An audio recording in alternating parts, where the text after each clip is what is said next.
Shalom, saudara-saudara yang kekasih di dalam Tuhan Yesus Kristus. Kita bertemu kembali dalam ibadah online dengan GBI Jemaat Godson di Hotel Grand Suri. Pada waktu itu kita berdomisili. Dan kita sekarang sudah memasuki tanggal 18 April 2021. Jadi sudah lebih dari setahun kita ada di dalam masa pandemi COVID-19. Tetapi saya yakin dan percaya saudara dan saya masih diberkati oleh Tuhan. Amin. Masih diberi kesempatan oleh Tuhan untuk kita dapat mendengar firman Tuhan, untuk kita dapat memberitakan Injil Kerajaan Allah ke segala penjuru dunia, menjadi kesaksian bagi semua bangsa.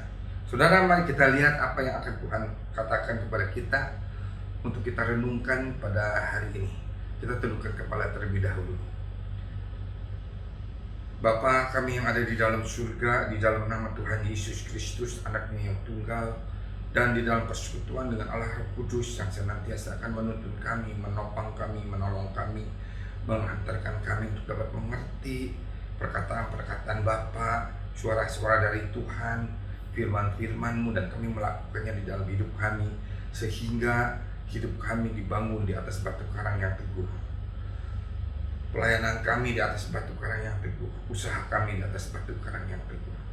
Bapa berbicara kepada kami di dalam waktu yang singkat ini, di dalam ibadah online ini Tuhan, supaya benar-benar dalam masa pandemi ini kami dapat mengerti apa kehendak Engkau, apa tujuan Engkau di dalam hidup kami, dan supaya kami dapat melakukannya menuruti apa yang Engkau kehendaki, yang telah Engkau izinkan ini semua terjadi kepada kami. Tetapi di atas semuanya itu, Bapa, kami tahu satu hal, Engkau akan memberikan yang terbaik kepada kami, dan kasih karunia Engkau tidak pernah ada habis-habisnya. Terima kasih Bapa, urapi hamba-Mu, urapi semua jemaat yang mendengarkan perkataan-Mu ini Tuhan, sehingga kami dapat mendengar, benar-benar dapat mendengar suara-Mu Tuhan di dalam hidup kami, dan mengikutinya, melakukannya, sehingga kami masuk dalam rancangan rencana Engkau. Di dalam nama Tuhan Yesus kami telah berdoa, dan urapan itu turun kepada kami dan para jemaat yang mendengarkannya. Dalam nama Tuhan Yesus kami telah berdoa dan mengucap syukur. Haleluya, amin. Saudara dalam keadaan baik? Haleluya, amin. Mari kita masuk ke dalam seri Kerajaan Allah yang ke-24. Saya ingin membawakan seri Kerajaan Allah terus, karena saya membaca setiap hari firman Tuhan di dalam hidup saya. Selalu Tuhan berkata, Roh Kudus berkata kepada saya mengenai kerajaan Allah. Saudara, sampai hari ini pun saya membaca tuntunan firman Tuhan setiap hari. Bahkan hari ini saya mendapatkan banyak sekali mengenai kerajaan Allah di dalam tuntunan saya dalam firman Tuhan. Saudara, ini seri ke-24, saya akan membawakan subjudulnya Mendengar Suara Tuhan. Mendengar Suara Tuhan. Saudara, perhatikan, ini sangat penting sekali. Mari kita lihat dalam Matius 7 ayat 24. Matius 7 ayat 24. Matius 7 ayat 24 berbicara seperti ini. Ini Tuhan Yesus yang berbicara. Setiap orang yang mendengar perkataanku, kunya huruf besar, perkataanku ini dan melakukannya. Pada waktu Tuhan Yesus mengajar dan berkhotbah, ia sama dengan orang yang bijaksana yang mendirikan rumahnya di atas batu. Saudara, perikop dari judul ini adalah dua macam dasar atau fondasi dari rumah yang kita bangun.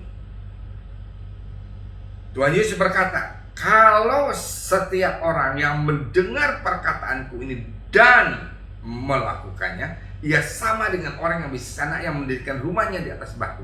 Sekarang kita akan fokus kepada mendengar suara Tuhan, ya, mendengar suara Dia.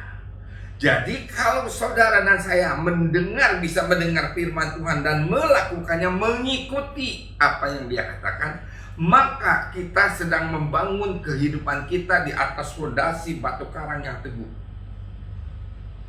Fondasi kita nggak salah, kalau kita bisa mendengar suara Tuhan dan melakukannya di dalam hidup kita, di dalam seluruh aspek kehidupan saudara dan saya. Kita membangun kehidupan, kita membangun keluarga. Kalau kita bisa mendengar suara Tuhan, itu kita sedang membangun keluarga di atas dasar yang benar, yang kuat, yang kokoh fondasinya. Kalau kita membangun usaha kita, karena kita mendengarkan suara Tuhan, maka kita sedang membangun usaha kita, perusahaan kita, pekerjaan kita di atas dasar yang benar. Kalau kita membangun pelayanan kita di atas di mana kita dapat mendengar suara Tuhan, maka kita sedang membangun pelayanan kita di atas fondasi yang benar. Jadi ini sangat penting. Dari seluruh aspek hidup kita sangat penting bisa mendengar suara Tuhan. Saya sampai hari ini, sampai detik ini masih terus belajar, masih terus bergumul, bahkan bukan saja belajar, bergumul terus, supaya benar-benar saya bisa fokus mata saya, mata rohani saya kepada Tuhan. Pada waktu tidur, pada waktu akan tidur, pada waktu setelah tidur, pada waktu bekerja, pada waktu ada di perjalanan, di kendaraan, dimanapun saya berada, saya ingin memfokuskan mata saya kepada Dia. Ini sangat penting, saudara, sehingga kita bisa mendengar suara Dia. Karena kalau kita mendengar suara Dia, kita sedang membangun di atas batu karang yang teguh, di atas fondasi yang benar. Karena apa, saudara? Kita lihat ya, Yohanes 10 ayat 10b. Bagaimana kehidupan yang dibangun di atas batu karang yang teguh? Tuhan Yesus berkata lagi di Yohanes 10 ayat 10b, "Aku datang," kata Tuhan, "supaya mereka," saudara dan saya, "mempunyai hidup dan mempunyainya di dalam segala kelimpahan." Sebenarnya Yohanes 10 ini dari ayat 1 sampai selanjutnya terus, ini sedang membicarakan mengenai gembala yang baik, saudara. Jika gembala yang baik, dia akan menuntun domba-dombanya. Dan karena gembalanya baik, gembalanya benar, bukannya gembala asal-asalan, sehingga domba-dombanya, saudara dan saya, dapat dibimbing ke padang rumput yang hijau dan kepada air yang menyejukkan kita, kepada aliran air yang menyejukkan kita. Kalau kita benar-benar bisa mendengar, Yohanes 10 ini sedang membicarakan itu. Sehingga pada waktu saudara dan saya benar-benar menjadi domba-dombanya dari gembala Tuhan Yesus Kristus, mendengar suara Dia, mengikuti apa yang diperintahkan oleh gembala kita yang baik, maka kita akan ada di padang rumput yang hijau dan di aliran air yang menyejukkan kita. Itu janjinya. Jadi janjinya bukan asal kita masuk Kristen. Banyak ayat 10, Yohanes 10 ayat 10b ini disimpulkan, Tuhan Yesus sudah datang dan pasti aku akan hidup di dalam segala kelimpahan. Begitu kebanyakan orang-orang begitu. Tetapi sebenarnya kalau saudara mau ayat 10b ini benar-benar terjadi di dalam hidup saudara dan saya, maka saudara dan saya harus menjadi domba yang dapat mendengar suara gembalanya dan mengikutinya dan melakukannya. Maka kita akan menjadi, atau kita sedang membangun rumah kita, kehidupan kita, usaha kita, pelayanan kita, pekerjaan kita, dan semuanya, segala aspek hidup kita. Pertama, di atas batu karang yang teguh, fondasi yang benar. Dan yang kedua, kita akan seperti domba-domba yang akan dibawa oleh gembalanya ke padang rumput yang hijau dan kepada aliran air yang menyejukkan. Saudara, Sehingga Tuhan berkata, aku datang sebagai gembala yang baik. Dan jika engkau dapat mendengar suaraku karena engkau menjadi domba yang baik, maka engkau akan mempunyai hidup dan di dalam kelimpahan. Jadi ada syaratnya, saudara.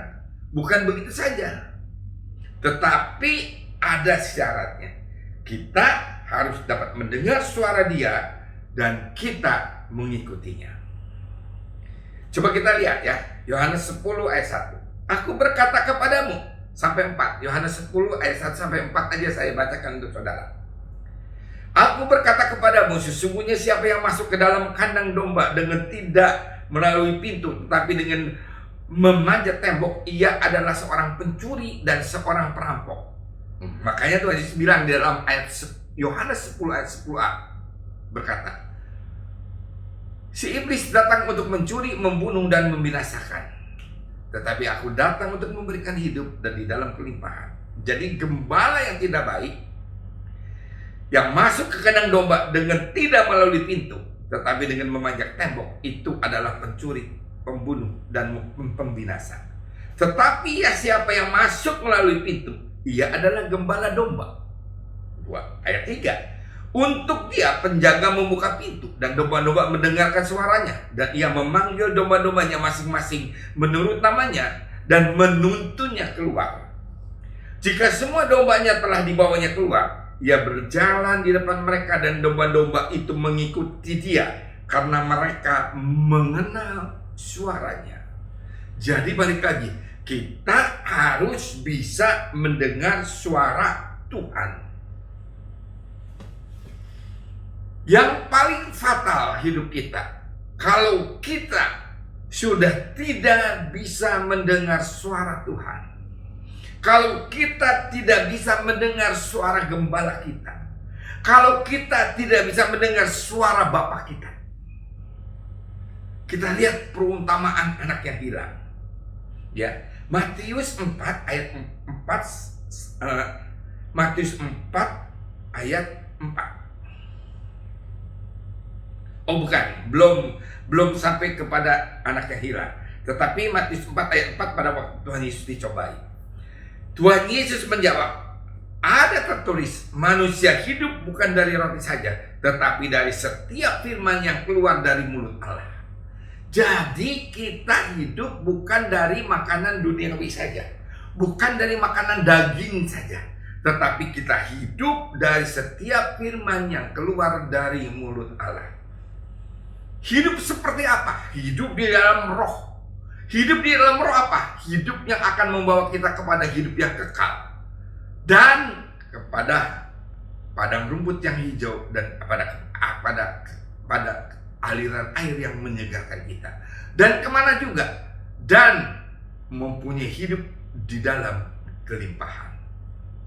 Kalau kita hidup menurut firman Tuhan. Saudara, jadi kita harus bisa mendengar suara Tuhan. Bagaimana kalau sebaliknya? Coba kita lihat di dalam perjanjian lama juga ya. Orang Israel takut menghadapi kedatangan Tuhan dan takut mendengar suara Tuhan. Kita lihat dalam Keluaran 20 ayat 18 dan 19. Keluaran 20 ayat 18 dan 19. Seluruh bangsa itu menyaksikan burung mengguntur, kilat sabung menyambung, sangkakala berbunyi dan gunung berasap. Maka bangsa itu takut dan gemetar, dan mereka berdiri jauh-jauh. 19. Mereka berkata kepada Musa, engkaulah berbicara kepada kami, maka kami akan mendengarkan. Tetapi janganlah Allah berbicara kepada kami, nanti kami mati. Lihat saudara, apa akibatnya? Dari bangsa Israel tidak mau mendengar suara Tuhan karena takut. Dan setelah itu bangsa Israel masuk ke padang gurun. Apa yang terjadi? Mereka selalu menyangkal kuasa Allah. Mereka selalu tidak percaya kepada Allahnya yang telah memberi janji kepada mereka bahwa aku akan menuntun engkau masuk ke tanah perjanjian, tanah yang berlimpah dengan susu dan madunya. Karena mereka tidak bisa mendengar suara Tuhan. Walaupun mereka telah banyak melihat keajaiban-keajaiban, mujizat-mujizat di dalam hidup mereka. Tetapi pada waktu kita merasakan mujizat-mujizat, keajaiban, berkat-berkat Tuhan berkelimpahan dan segala-galanya. Tetapi pada satu saat kita setelah melihat itu, kita takut atau kita nggak bisa atau kita jauh kembali dengan Tuhan dan kita tidak bisa mendengar suara Tuhan, menjadi fatal hidup kita.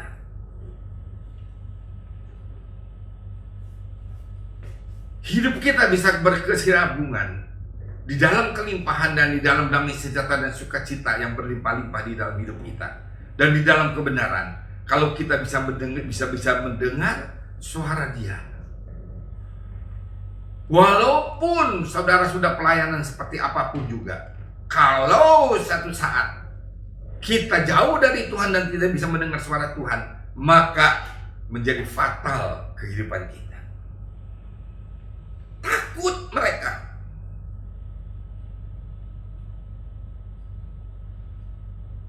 Gak bisa orang Israel di padang gurun. Sampai satu saat 12 pengintai suruh lihat.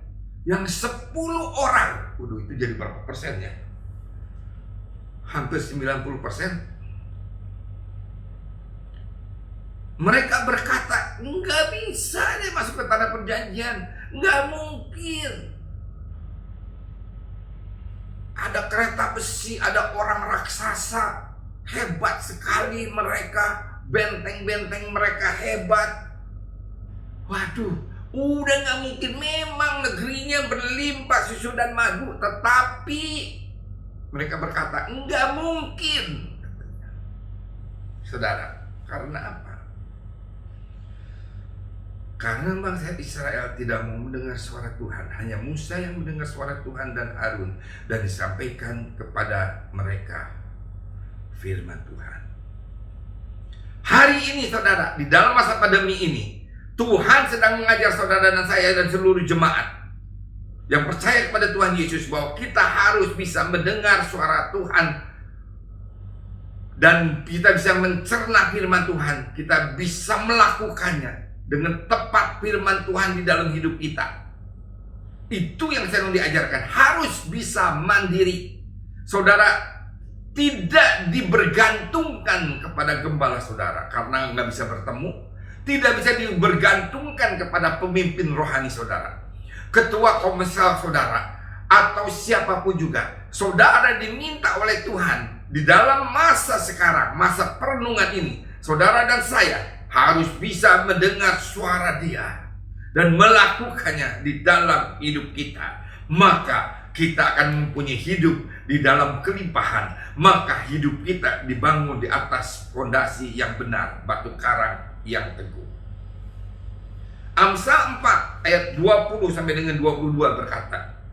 Amsal 4 ayat 20 sampai 22 berkata, hai anakku, perhatikanlah perkataanku, arahkanlah telingamu kepada ucapanku. Janganlah semuanya itu menjauh dari matamu. Simpanlah itu di lubuk hatimu, karena itulah yang menjadi kehidupan bagi mereka yang mendapatkannya dan kesembuhan bagi seluruh tubuh mereka yang sedang ada di dalam sakit penyakit hari-hari ini. Dengar suara Tuhan, renungkan firman Tuhan, fokus mata rohani kita kepada Tuhan, kepada Bapa, duduk di bawah kaki Tuhan, minta kepada Dia. Sekarang saya kalau doa pagi, saya selalu berkata, Bapa, ini anakmu ada di bawah kakimu Bapa. Ulurkan tanganmu Bapa, tumpangkan ke atas kepalaku, urapi aku hari ini. Tuhan Yesus, tanganmu yang berlubang bekas paku di atas kayu salib, sentuhkan pada kepalaku, supaya hari ini aku mempunyai kesembuhan. Saudara, pengampunan daripada segala kesalahan kita, supaya aku oleh Roh Kudus sebagai Roh penolong dapat menuntun aku melaksanakan firman Tuhan, suara Tuhan di dalam kehidupanku, supaya aku tidak menyeleweng daripada jalan Tuhan, pada rel Tuhan. Dan pada waktu aku ada di dalam jalan Tuhan dan di dalam rel Tuhan, maka rencana Tuhan sedang aku genapi di dalam hidupku. Rencana rancangan Tuhan, kehendak Tuhan, yaitu damai sejahtera dan sukacita yang berlimpah-limpah, bukan kecelakaan, kesusahan, kesulitan, deadlock atau apapun juga, tidak. Tetapi rancangan-rencana Tuhan adalah masa depan yang penuh dengan pengharapan. Saudara, hari-hari ini kita diajar, masuk ke dalam kamarmu, berdoalah, tutuplah pintu barang sejenak, dan dengarkanlah suaraku, kata Tuhan. Itu yang paling penting. Dan berbincang-bincanglah denganku, dan minta kekuatan kepadaku dengan rohku, maka engkau akan mempunyai hidup di dalam kelimpahan.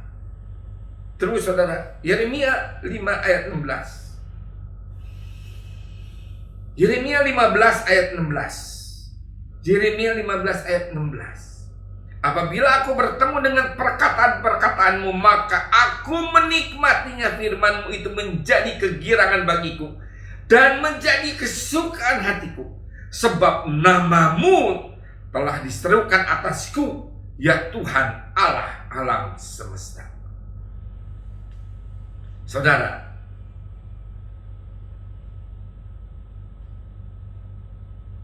karena apa? Kalau kita mendengar suara Tuhan, maka kita mempunyai iman yang kuat, iman sebesar biji sesawi, sehingga pada waktu kita katakan kepada pohon itu, terbantutlah kamu ke dalam laut, maka pohon itu akan ada di dalam lautan. Hari-hari ini perkatakan perkataan yang baik, setelah saudara dan saya dapat mendengar suara Dia dan melakukannya di dalam hidup kita. Roma 10 ayat 17 berkata, Roma 10 ayat 17 berkata, ini sering sekali ayat dikatakan. Jadi iman timbul dari pendengaran, dan pendengaran oleh firman Kristus. Firman Kristus itu adalah Kristus sendiri, dan firman itu adalah Allah sendiri, dan firman itu adalah suara Tuhan sendiri. Jadi iman kita akan timbul karena pendengaran akan firman Kristus. Saudara, kita sekarang ke anak bungsu yang hilang, anak yang hilang perumpamaannya. Kenapa dia bisa begitu keluar dari rumah bapaknya, dia bisa fatal kehidupannya? Dan juga kenapa anak yang sulung, walaupun ada di rumah bapaknya, tetapi dia pun hidupnya fatal. Yang pertama bungsu dulu kita lihat. Kata yang bungsu kepada ayahnya, Bapak, berikanlah kepadaku. Lukas 15 ayat 12. Lukas 15 ayat 12. Lukas 15 ayat 12. Kata yang bungsu kepada ayahnya, Bapak, berikanlah kepadaku bagian harta milik kita yang menjadi hakku. Dia mau keluar dari bapaknya. Lalu ayahnya membagi-bagikan harta kekayaan itu di antara mereka. Jadi dia meminta haknya, karena dia berpikir bahwa dia mempunyai hak dari harta bapaknya. Sebenarnya dia tidak mempunyai hak, karena saudara dan saya menjadi anak Bapak. Saudara dan saya hanya menjadi pengelola-pengelola saja. Sehingga Tuhan Yesus pun memberi perumpamaan seperti Dia yang mempunyai kebun anggur dan dipercayakan kepada orang-orang yang suruh mengurusnya. Kalau saudara disuruh mengurusnya dan saudara setelah mengurusnya, dan ada orang yang datang kepada saudara meminta hasilnya yang diutus oleh yang mempunyainya, saudara bunuh. Orang yang lebih lagi, yang percaya datang lagi dibunuh lagi oleh saudara. Bahkan anaknya suruh datang kepada saudara. Saudara bilang, ini menjadi ahli warisnya dan aku akan bunuh. Maka saudara akan mati, karena saudara hanya sebagai pengelola.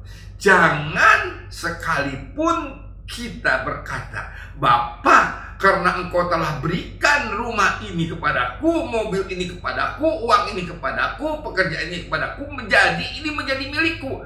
No. Kalau saudara mempunyai pikiran begitu, pada saat itu terlepas dari tangan saudara, saudara akan mengalami kesedihan yang sangat sedih sekali. Tetapi kalau kita merasakan bahwa kita hanya pengelola saja, pada waktu kita sudah tidak dipercaya lagi, harus melepaskan semuanya yang dititipkan kepada kita, maka kita tetap akan berkata, jadilah kehendak-Mu Bapa di bumi seperti di surga. Saudara, kita hanya pengelola saja. Anak bungsu ini pergi. Kenapa anak sulung juga? Dia berkata, aku sudah selama ini bersama dengan Bapak. Walaupun dia ada di rumah Bapak, tetapi dia tidak mendengar suara Bapaknya. Sehingga dia pun tidak menjadi pengelola, tetapi dia menjadi hamba dari Bapaknya. Sehingga pada waktu anak itu kembali ke rumah Bapaknya, Bapak, aku tidak layak menjadi anakmu, aku menjadi hambamu. Tidak, kata Bapaknya. Engkau tidak akan bisa terlepas dari anakku. Karena tidak ada yang dikatakan bekas anaknya. Tidak ada. Selalu anak menjadi anak. Dan Bapaknya memberikan semua jubah, kasut, tongkat, dan yang lain-lain kepada anaknya. Mengartikan bahwa anak yang hilang diterima kembali oleh Bapaknya, tetap menjadi anak. Tetapi ingat saudara, walaupun kita anak Bapak, kita hanya menjadi pengelola milik Bapak sementara di bumi ini. Si sulung pun tidak bisa mendengar perkataan Bapaknya, sehingga hidupnya pun fatal walaupun dia ada di rumah Bapaknya. Saudara, kita akan lebih dalam lagi untuk kita dapat bisa mengerti bagaimana sih supaya kita dapat mendengar suara Tuhan. Yohanes 6 ayat 63 sampai dengan 66. Saya bacakan untuk saudara Yohanes 6 ayat 63 sampai 66. Ini perikopnya dari awal itu berkata mengenai roti hidup. Tapi saya bacakan ayat 63 dulu supaya kita dapat mengerti. 63 sampai 66. Rohlah yang memberi hidup. Daging sama sekali tidak berguna. Tadi apa yang bisa memberikan hidup? Kalau kita bisa mendengar suara Tuhan. Dari mana kita mendengar suara Tuhan? Dari roh, bukan dari daging. Daging tidak bisa mendengar suara Tuhan, tetapi rohlah yang memberikan hidup. Karena suara Tuhan dapat memberikan hidup kepada saudara dan saya. Daging sama sekali tidak. Jadi yang memberi hidup, rohlah yang memberi hidup adalah suara Tuhan, itu adalah dari roh. Sehingga pada waktu kita membaca firman, kita harus dituntun oleh Roh Kudus. Teruskan dulu. Daging sama sekali tidak berguna. Perkataan-perkataan yang kukatakan kepadamu adalah roh dan hidup. Tetapi di antaramu ada yang tidak percaya. Sebab Yesus tahu dari semula siapa yang tidak percaya dan siapa yang akan menyerahkan dia. Lalu ia berkata, sebab itu telah kukatakan kepadamu, tidak ada seorang pun dapat kepadaku kalau Bapa tidak mengaruniakannya kepadanya, tidak bisa datang kepada dia. Mulai dari waktu itu banyak murid-muridnya yang mengundurkan diri dan tidak lagi mengikuti dia. Ini perikop ini berbicara mengenai roti hidup. Saya akan cepat terangkan kepada saudara, tapi saudara tolong konsentrasi. Yang pertama, di dalam perikop ini Tuhan Yesus berkata, bukan melihat tanda-tanda, tetapi kamu telah makan roti dan kamu kenyang, makanya dari itu kamu mengikut aku. Bukan karena kamu melihat tanda-tanda yang aku lakukan. Tanda-tandanya apa aja nanti saya sebutkan. Sebelum perikop ini, apa yang Tuhan Yesus telah lakukan. Yang kedua, kenapa dia mengikut Yesus? Supaya bagaimana orang bisa mengikuti Yesus dan mendengar suaranya. Bekerjalah bukan untuk makanan yang dapat binasa, tetapi untuk makanan yang akan bertahan sampai kepada hidup yang kekal, yaitu firman Tuhan. Makanan rohani itu yang harus diutamakan daripada segala-galanya. Karena pada waktu kita mendengar suara Tuhan, maka firman ini berlaku. Carilah dahulu kerajaan Allah dan kebenarannya, maka semuanya akan ditambahkan kepadamu. Yang ketiga, karena nggak bisa dengar suara Tuhan Yesus Kristus, maka mereka bertanya, apa yang harus kukerjakan ini? Jadi kalau kita tidak bisa mendengar suara Tuhan, maka kita akan bertanya seperti itu. Tetapi percayalah kepada dia yang telah diutus oleh Allah. Kita harus percaya dulu kepada dia dan mendengar suaranya, maka kita akan tahu apa yang harus kita kerjakan. Mereka walaupun sudah melihat tanda-tanda, yang Tuhan Yesus sudah lakukan, tetapi mereka masih minta tanda-tanda. Padahal sebelum ayat pasal 6 ini, dari pasal 1 atau pasal 2, Tuhan Yesus sudah melakukan tanda-tanda. Yang pertama, perkawinan di Kana, air menjadi anggur. Setelah itu Tuhan Yesus menyucikan bait Allah. Tuhan Yesus berani menyucikan bait Allah. Percakapan dengan seorang Samaria, sehingga seluruh bangsa Samaria bertobat karena percakapan Tuhan Yesus dengan perempuan Samaria. Menyembuhkan anak pegawai istana. Pada waktu itu Tuhan Yesus melakukan.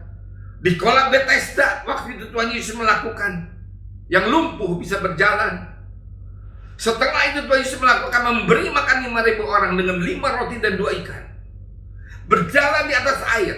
Banyak sekali. Tetapi kalau kita tidak bisa mendengar suara Tuhan, maka kita tetap akan bertanya, apa yang harus aku lakukan? Percaya saja tanda-tanda yang Tuhan Yesus sudah lakukan. Amin. Percaya saja, maka firman bisa menjadi kenyataan, bisa menjadi daging. Tidak bisa mendengar suara Tuhan dengan daging, jiwa dan pikiran. Tidak bisa. Kehendak, kemauan, keinginan hati kita harus dengan roh. Maka dari itu, waktu kita membaca firman Tuhan, minta Roh Kudus mengantar kita. Saat kita membaca firman Tuhan, dengar khotbah, pujian, penyembahan, melayani Tuhan, harus dengan roh atau bersama-sama dengan Roh Kudus, yaitu roh Allah sendiri, roh firman atau roh Tuhan sendiri yang mengantarkan kita supaya kita bisa mendengar suara Dia. Waktu orang Israel lihat Yesus sebagai anak tukang kayu atau sebagai anak Yusuf, sebelumnya Tuhan Yesus berkata, "Akulah roti hidup." Mereka sangat tidak percaya, bertengkar antara sesama mereka dan berkata, bagaimana Dia dapat memberikan dagingnya kepada kita untuk dimakan? Yesus berkata kepada murid-muridnya, apakah perkataanku menggoncangkan imanmu? Karena apa? Karena mereka melihat dengan mata jasmani. Kalau kita melihat dengan mata jasmani, maka kita tidak bisa mendengar, melihat tanda-tanda yang sudah Dia lakukan. Sebenarnya Tuhan Yesus seperti ini. Yohanes 20 ayat 30 dan 31. Maksudnya Injil ini dicatat.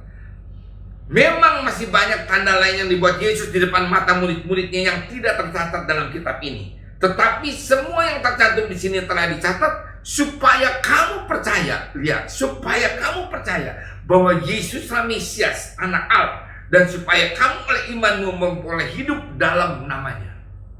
Sejak 2000 tahun yang lalu, walaupun bangsa Israel melihat apa yang dilakukan oleh Tuhan Yesus, itu adalah tanda-tandanya bahwa Dia Mesias, mereka tidak percaya karena mereka tidak bisa mendengar suara Tuhan Yesus dan tidak bisa melakukan di dalam kehidupannya.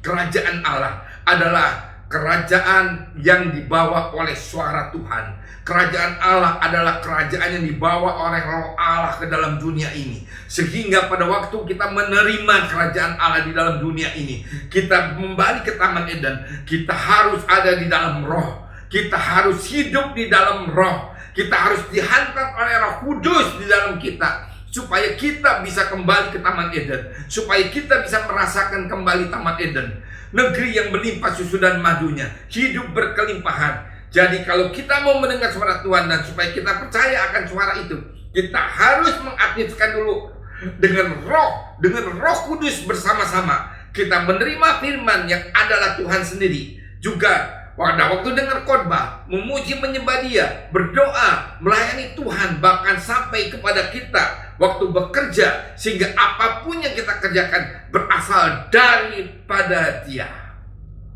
Yohanes 6 ayat 57 dan 58, ya, dikatakan, sama seperti Bapa yang hidup mengutus aku dan aku hidup oleh Bapa, demikian juga barang siapa yang memakan aku akan hidup oleh aku. Inilah roti yang turun dari surga, bukan roti seperti yang dimakan nenek moyangmu dan mereka telah mati. Barang siapa makan roti itu, ia akan hidup selama-lamanya. Saudara, kalau saudara mau dalam hidup berkelimpahan, maka kita harus bisa mendengar suara Tuhan. Bagaimana kita bisa mendengar suara Tuhan? Kita percaya, mengimani tanda-tanda yang Tuhan Yesus sudah lakukan di dalam pelayanannya, di dalam kehidupannya. Setelah itu kita minta diaktifkan roh kita bersama-sama dengan Roh Kudus, mengaktifkan roh kita untuk dapat mencerna firman Tuhan, untuk kita dapat mendengar khotbah-khotbah, untuk kita dapat memuji menyembah Dia, merasakan hadirat Dia, merasakan jamahan Dia, merasakan Dia menuntun kita, merasakan Dia berkata-kata kepada kita, merasakan hikmat yang daripada kita, yang daripada Dia. Maka pada waktu kita melakukan hikmat itu, maka kita hidup oleh karena Dia memberikan hidup di dalam kelimpahan. Maka kita sedang membangun kehidupan kita, rumah tangga kita, pekerjaan kita, usaha kita, pelayanan kita, dan seluruh aspek hidup kita di atas fondasi yang benar. Sehingga kita akan menerima hidup selama-lamanya, hidup yang berkekal bersama dengan Dia. Kita tundukkan kepala. Roh Kudus, Engkau Roh penolong yang ditinggalkan oleh Bapa dan Tuhan Yesus kepada kami.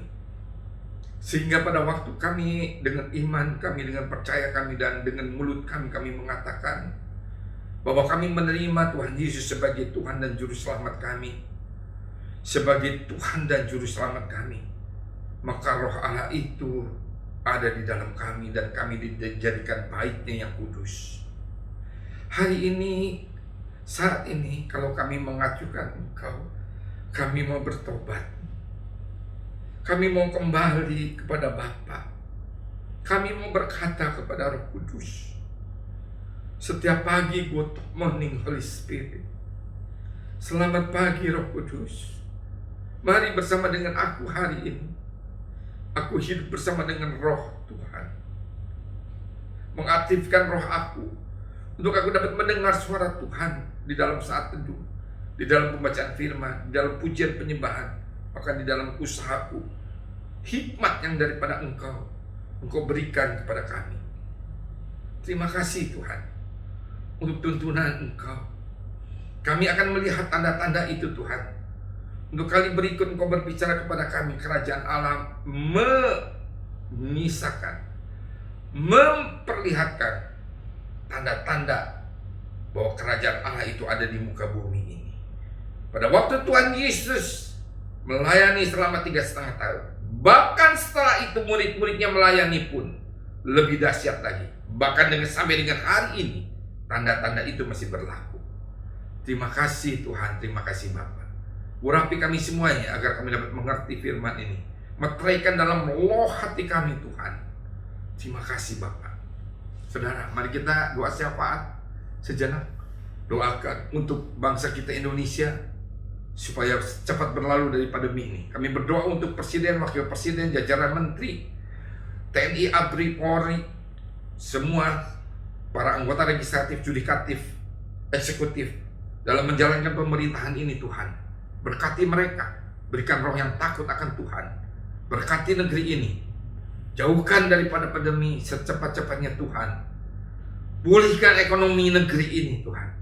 Sehingga banyak orang yang akan bersorak-sorai menerima kerajaan Allah di dalam hidupnya.